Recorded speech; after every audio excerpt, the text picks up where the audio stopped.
I think they're looking for the prize endorsement. I'm just not so sure they're ever going to get it.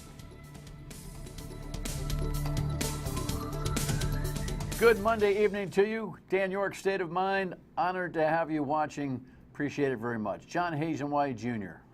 here tonight to talk about what seems to be a courting process, at least from the Republican candidates for governor.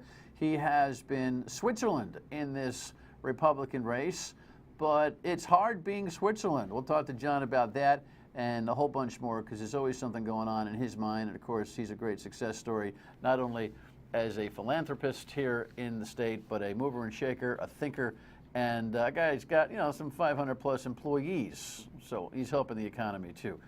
All right, let us get to the rundown and just start some of the things we're thinking about. By the way, I don't have anything here on the Ukraine situation tonight, but I can promise you we'll have commentary on that tomorrow, because that is fluid. This is, thank God. We've spent a lot of time on this. We'll talk about it in a second. This is really strange. This is not good for Rhode Island, and neither is this. And I'll explain. Both pieces of audio will come from the Newsmakers program this weekend.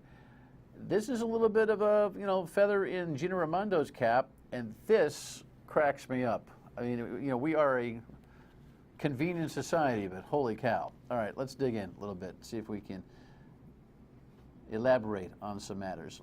This has been an awful situation. The George Holland Jr. Story is one that you just can't write. You can't. A 17-year-old young man. We've got the video here that kind of shows you some of the scenes from last week.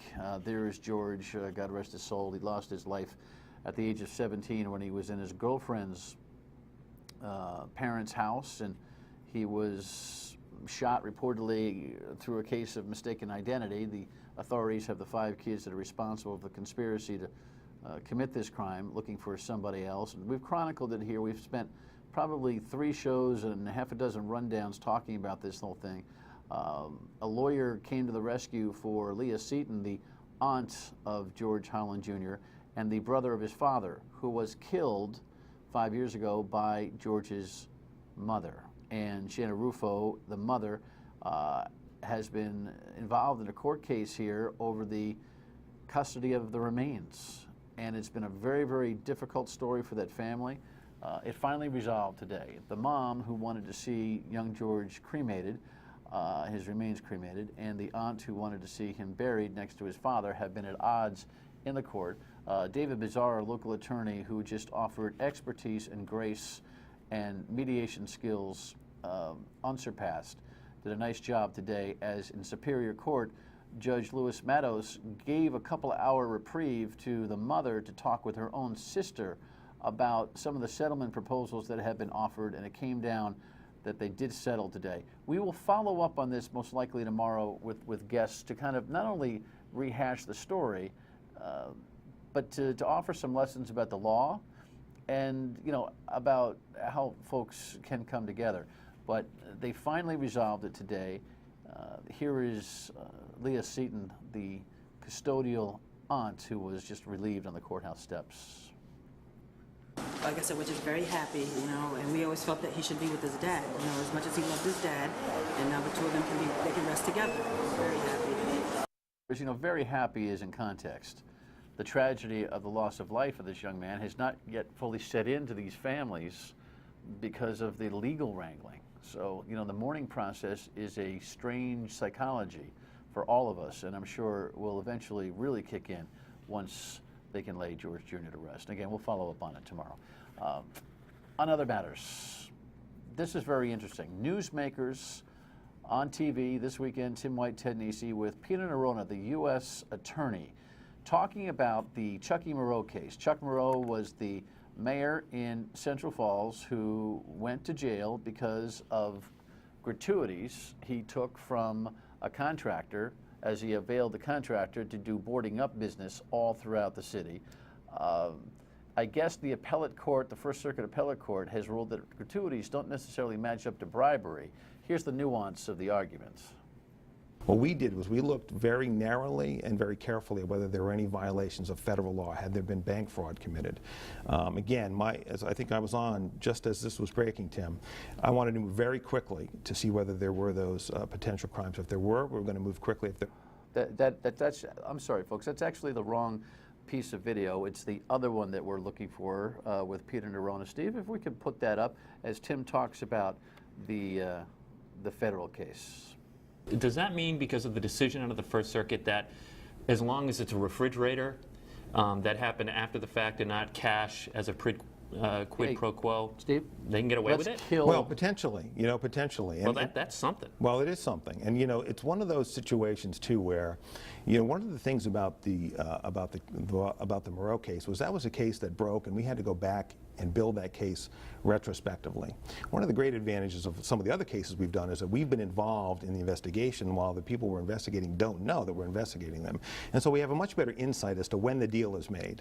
With Moreau, because the facts were historical, we had to look back and build the case out of paper, if you will, and out of interviewing witnesses who weren't either Moreau or Mr. Booth-Olette.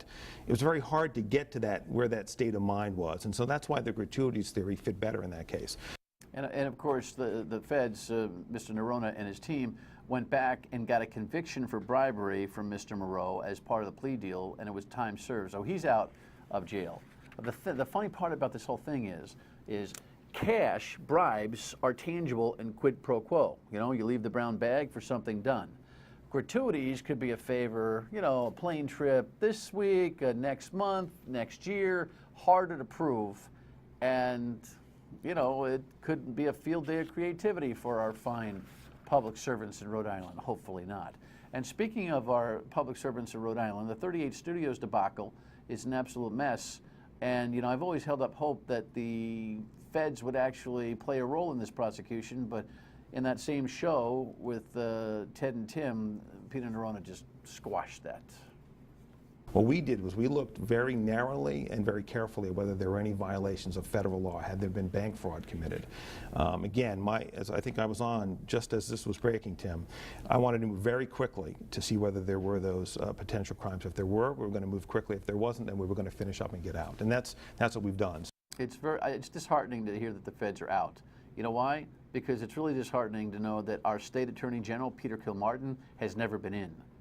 He was part of the old boys in the legislature during the time that 38 Studios funding was established and passed, and he doesn't seem to have an interest in investigating his peers and putting them on notice. If the AG had put some heat on the 38 Studios process, we'd have a legislature that's a whole lot more concerned about policing itself. And guess what? He hasn't. So I understand why the U.S. Attorney has no interest, because he doesn't feel like his office has an application here. But the Attorney General's office has completely been missing in action. They're on a milk carton on this thing, and we're all suffering for it. In politics, this is kind of interesting. Just another notch in the belt as each of the candidates find endorsements. Another union in for Gina Raimondo. This is an interesting piece. The ironworkers endorsed Raimondo. This is going to be a big help to her as she is battling with the perception that labor doesn't like her. This is now the second group. The original was the Pipe Fitters, Local 51, who supported her on her announcement day. And then Local 37, the ironworkers, are in because they like her road and bridge project idea. They just want the jobs. But that's a little bit of a good start for the week for Gina Raimondo, no doubt, in the governor's race. And finally, we're heading into the Lenten season, believe it or not. Wednesday is Ash Wednesday, and we found this headline. This is kind of funny. The Herald News, group at Tiverton churches offers drive-by distributions of ashes on Ash Wednesday. And there's the local pastor, Pastor Higginbottom, I think it is. He's drive-through ashes. Now, you laugh. These are Episcopals, by the way. I think my buddy Johnny White might be an Episcopal. See how he likes this whole idea. You can easily poo-poo the lack of sanctity in all of this, but to be honest with you, with the busy schedules that everybody has, and maybe not being able to make a full service or a mass, it seems like it makes some sense. So I guess the question is, too busy to get an ash, and to understand, from where you were, where you come and where you'll end up, to have one or not have one. If you got 5 minutes, Is there a squawk box too? Do you order it before it's like, you know, can I take your order, please? I'm sorry, Lord. Oh my goodness. Can I get out of this segment now? We'll talk more about that as Lent goes on and I do my penance. John White next. Stay with us.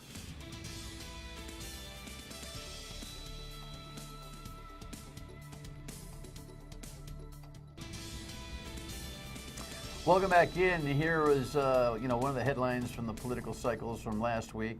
Ken Block had his block plan outlined, and of course he did it at TACO. And I had a great time in front of that, as I thought, Ken Block did a spectacular job of political strategy. Here he was at TACO in Cranston, the world famous local company, and then of course Alan Fung, when he announced back before the holidays.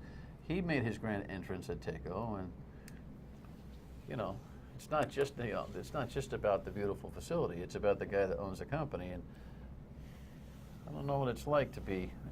I get courted in a different way. What's it like to be courted as a please be my political Valentine? What is that like, my friend? Oh, it feels very familiar to me. It's interesting, I'm very flattered, but also I never expected this, and I'm not certainly trying to be courted. I was, it's great to be able to help these guys present their case and show their wares, so to speak, and I've enjoyed being a part of the process. Well, you see, that's the thing. John White, who needs no introduction, thus I did not introduce because A, he's a friend of mine, and B, he needs no introduction, so no formalities here. But, let's go back to square one with you. You have always, you've got a family history from your dad all the way through you of stepping out, being a provocateur, offering compelling thought in a diplomatic and serious way. So you've established yourself as an important player in the public conversation. Okay. On purpose. Mm-hmm. Yes? Yes. Because? Well, I've tried to. Because? Because I have a business here. I love Rhode Island, and I really am interested in seeing good things happen here. I mean, look, I can't pick my business up, or I don't want to pick my business up and move it. I want to see it grow and prosper here.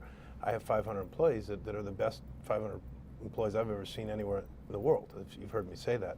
And I really want to see this state continue to be a place for them to be able to grow and prosper. So whatever I can do to be a part of that dialogue and that debate, I'll do it. But you spent your hard-earned money on billboards and public campaigns and your Lookout RI website, which has fits and starts of editorial commentary. Sometimes you'll write and sometimes you won't for a couple of months. Been fairly quiet, right? Well, world traveler, you got a business to run. Yeah.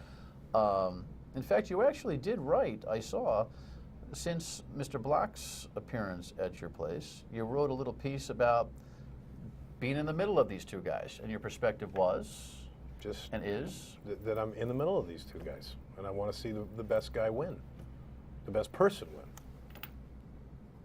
Block asks to use your facility for his, not announcement, but his position, rollout speech. His rollout speech. Yeah. I thought it was great gamesmanship on his part to get into the same place that Alan Fung made his announcement at your place. But I was very disappointed to see when he was asked about it, he publicly said, well, the only reason we went to TACO is because it's a nice facility and it was available. That's hooey.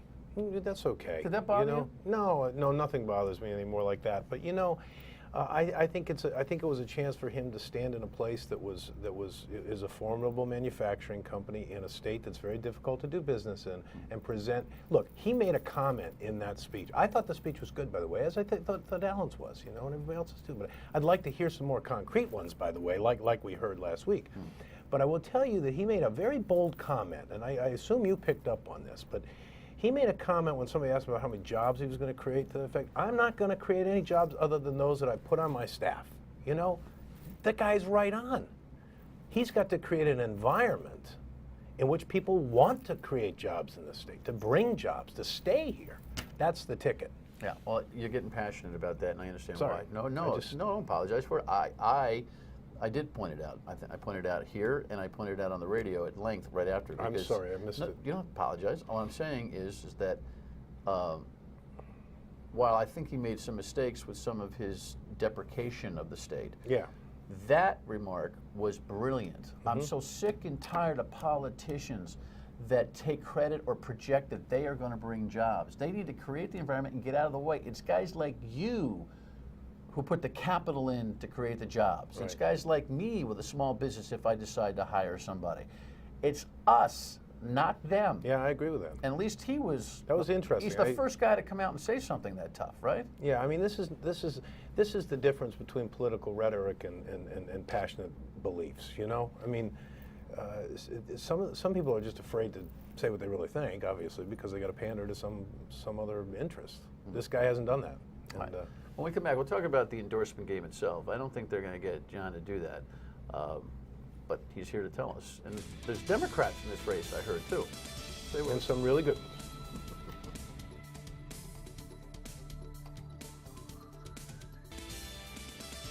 So again, there was Alan Fung back before the holidays, walking into the facility to take over. By the way, this idea that any candidate running for state office, can grab a spot or rent a spot at the great TACO facility. I don't know. Is it true?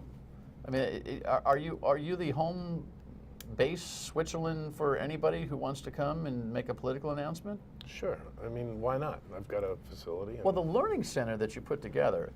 I mean, before we get back into the politics, what an incredible investment. You were thinking about leaving town with the company, and then all of a sudden, rather than leaving town, in the midst of what was a murkier economic problem 2 or 3 years ago, you said, heck, I'm going to reinvest. And the addition you put on is gorgeous, and it is multimedia, and it is a place where people can have great discourse. Right. That's why it's open. It's not only open to these 4 or whatever 5 people, but it's certainly is open to other public events where it's appropriate and where we can allow the time. Yeah. So, I mean, that's all part of your thing, that Sure. that you want to be integrally involved in the community. They, John Hazen White Jr., want your endorsement. Yes, sir. The Republicans they want your endorsement.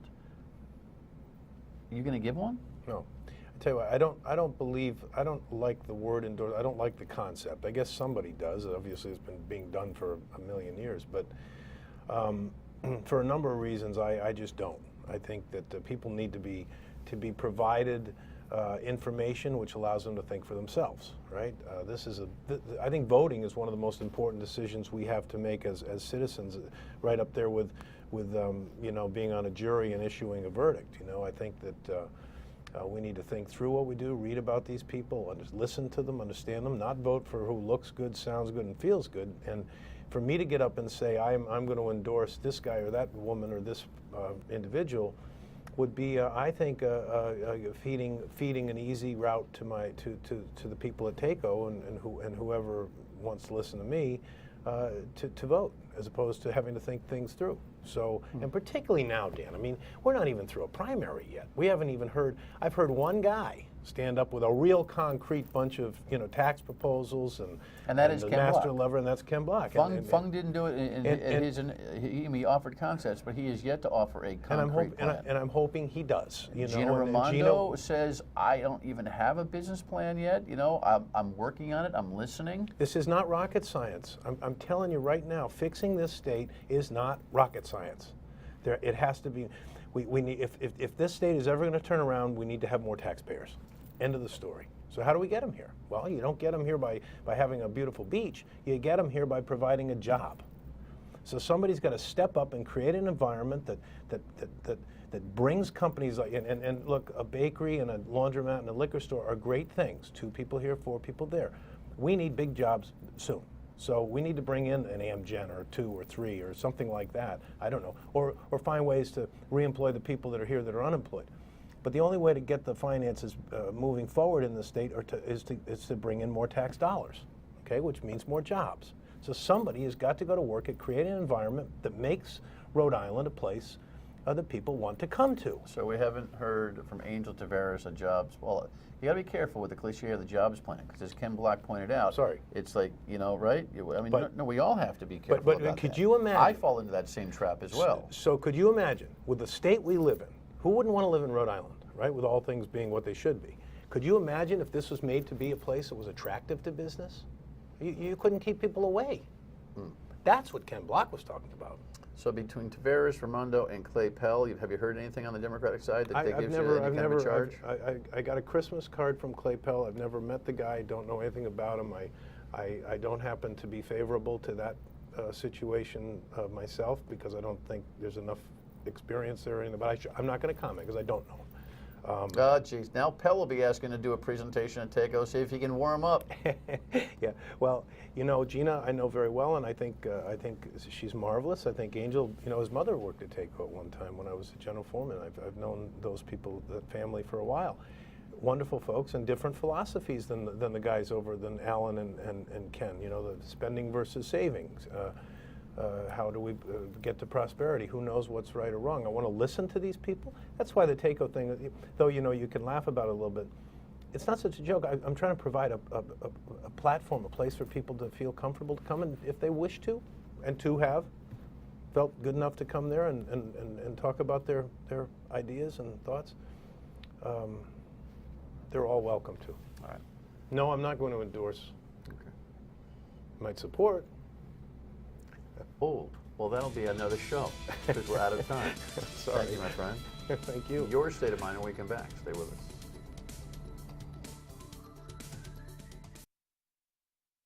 To 1886, we want to hear you, like Richard. And I think Dan Yorke does one hell of a good program. I was involved with Otis Elevator for 40 years. I was involved with politics for 30 years. And here he has the school boards on, the candidates on. He has a brewery on from Pawtucket, and he's very diversified in his approach to different subject matter. Thank you, Uncle Richard. We'll see you tomorrow night on My State of Mind. Diversified.